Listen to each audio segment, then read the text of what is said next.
في الحلقة اللي فاتت شفنا تومي لما راح المكتب عند روزنبرج، وهناك بيشوف افري وبنعرف اصلا ان افري صاحب روزنبرج وبتاع. وبعد كده بيتعرف عليه بشكل شخصي، وافري بيكون عارف على موضوع الفلوس والمخدرات اللي هو بيدور عليهم. وافري بيقول له ان لو اي معلومات وقعت معايا ممكن اساعدك وبتاع، بس المقابل ان انت تعمل لي شويه مهمات. وفعلا بيديله مهمتين وتومي بيخلصهم، وكده بيكون فتح سكه علاقات مع افري. وكرتيز بيكون برضك اتصل بيه، وبعد كده بيروح له بيخلص المهمه بتاعته اللي هو يقتل الراجل دوت. وكده برضه بيكون فتح سكه علاقات مع كورتيز. وتومي برضك لما كان بينفذ مهمه لافري كان جاله تليفون مجهول وبتاع، وطلب منه ان هو يروح على المول بتاع واشنطن عشان هو عنده مهمه ليه.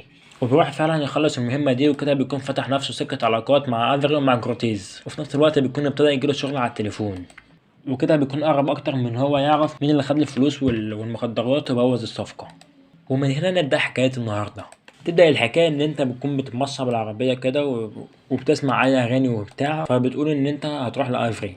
ولما بتقابل افري بيبدأ ان هو يقولك ان هو عنده مهمة ليك وبتاع، والمهمة ديت ان هو المنفذ بتاعه برضك محرمش، وان في مبنى المنفذ بتاعه شغال عليه وعايز يفجره له. وبيديله عنوان عربيه هتبقى هناك، وبيقولوا ان في طياره هليكوبتر هتتحكم فيها من عن طريق الريموت الكنترول، تحط فيها قنابل هناك. وبعد ما تخلص معاها بتبدا ان انت تاخد العربيه وتبدا ان انت تتحرك على العلامه الصفراء.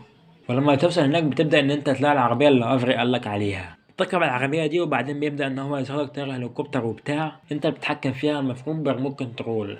وفي نفس الوقت بتلاقي الاربع قنابل اللي افري قالك عليهم وبتاع. وبعد كده اللعبة بتوري لك الأربع براميل اللي أنت تحط عليهم القنابل. فبتبدأ بعد كده إن أنت تتحرك بالطيارة الهليكوبتر، وبتبدأ إن أنت تاخد القنابل وتحطها في البراميل لحد ما في الآخر بتاخد آخر قنبلة. لما بتحطها في آخر برميل المبنى كله بينهار، وكده بيكون المهمة انتهت. وتبدأ إن أنت بتاخد مكافأة $1000. وبعد كده بتتجه لحرف السي اللي في الخريطة اللي هو اليخت بتاع كورتيز. فبتبدأ إن أنت تطلع من العربية وتبدأ إن أنت تخش اليخت عند كورتيز. فبتدخل تتكلم معاه، وبيبدأ إن هو يقولك إن هو عنده مهمة ليك وبتاع. هتقابل راجل فرنساوي هناك هيبقى معاه شنطة فيها حاجة أنا عايزها، وبيقول إن أنت الوحيد اللي أنت هتعرف تجيبها لي منه. فتومي بيسأله يقول له أنت عرفت أي حاجة على معلومات الصفقة اللي اتسرقت؟ فهو يقول له أنا عرفت بس أنا مش متأكد، فأنا هقول لك أول ما أتأكد. وفي الآخر بلبس تومي العمة، ولما بيطلع بره تومي بيظهر له علامة صفرا على الخريطة، بيبدأ إن هو يتجه لهناك. والمفروض إن العلامة دي بيكون المول اللي أنا لسه قايل لك عليه من شوية. وبعد كده هناك لما بتنزل من العربية بتبدأ إن أنت تطلع السلم على الدور اللي فوق. لما بتطلع هناك بتلاقي راجل مستنيك وبتاع في الدور اللي فوق. فأثناء ما هو بيتكلم معاك بتلاقي القوات الخاصة بدأت إن هي تضرب عليك وبتاع. الراجل الفرنساوي دوت هياخد بعضه وهيفلق، ثم مطلوب منك إن أنت تفلق وراه على طول وتموته وتاخد منه الشنطة. وبعد ما بتقتله بيبدأ إن هو يظهر عنده شنطة، فأنت بتاخدها وبتجري. ففي نفس الوقت البوليس بيكون بيطاردك وأنت بتهرب منهم وتروح عند اليخت بتاع كورتيز. ولما بتوصل هناك بتقف في الدائرة البنك والمهمة بتنتهي، فانت بتاخد $500 هدية. وفي نفس الوقت البوليس هيبطل ان هو يطاردك. وبعدها بشوية هتلاقي التليفون بتاعك بدأ ان هو يرن، وهتلاقي نفس الراجل المجهول بيكلمك ويقولك روح عند كابينة التليفون اللي عند فايس بوينت. وبعد ما بتقفل معاه بتبص على الخريطة بتلاقي علامة تليفون ظهرت لك. بتاخد عربية وتبدأ ان انت تتحرك عليها. ولما بتوصل هناك بتخش في عمل البنك وتبدأ ان انت تتكلم في التليفون. بيقول لك برضه مسترسله وبيشكرك على المهمة اللي انت عملتها اللي فاتت والشويتين دول. وبعد كده بيقول ان هو عنده مهمة تانية ليه وهتلاقي بياناتها تحت التليفون.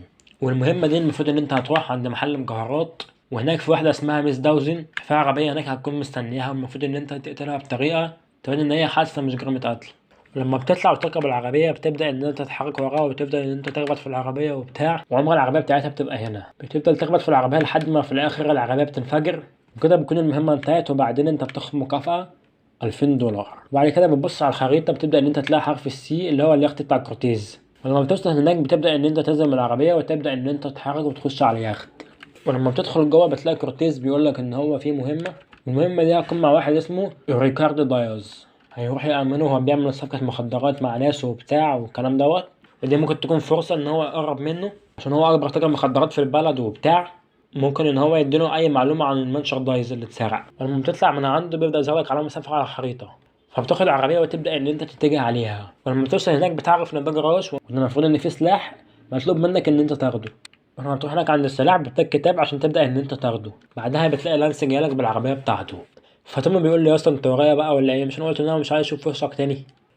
فرانس بيقول لي ولا انا جاي هنا اعمل نفس اللي انت هتعمله، ان هم هيأمنوا يعني وبتاع. وبعد كده بتبدأ ان علامة بينك تظهرلك على الخريطة، وبتركب العربية ويبدأ ان لانس يركب معاك وتبدأ ان انت تتجه عليها. ولما بتوصل هناك بتلاقي ريكاردو وبتاع بيكون نازل هو والرجالة بتاعته. وبعد كده كل واحد بيبدأ ان هو ياخد المكان بتاعه عشان تأمنوهم. وبعد كده بيظهر عربيتين ودي الرجالة لأن هما يخلصوا معاهم الصف. وبعد شوية بتيجي عربيات تانية وبتبدأ إن أنت تكسرها. وبعدها بشوية بتيجي عربيات تانية والمفروض إن هي بتهجم عليهم، وأنت مهمتك إن أنت تفجر العربيات دي وتقتل الناس اللي فيها. وفعلا بتعمل كده مع 5 عربيات، ولما بتعمل كده مع آخر عربية وبتقتل الناس اللي فيها بيبدأ إن هو يظهر موتوسيكلين، فمنهم واحد بيجري وبيبدأ إن هو يخطف الشنطة، والتاني بيكون وراه بس الرجالة اللي موجودة بتخلص عليه.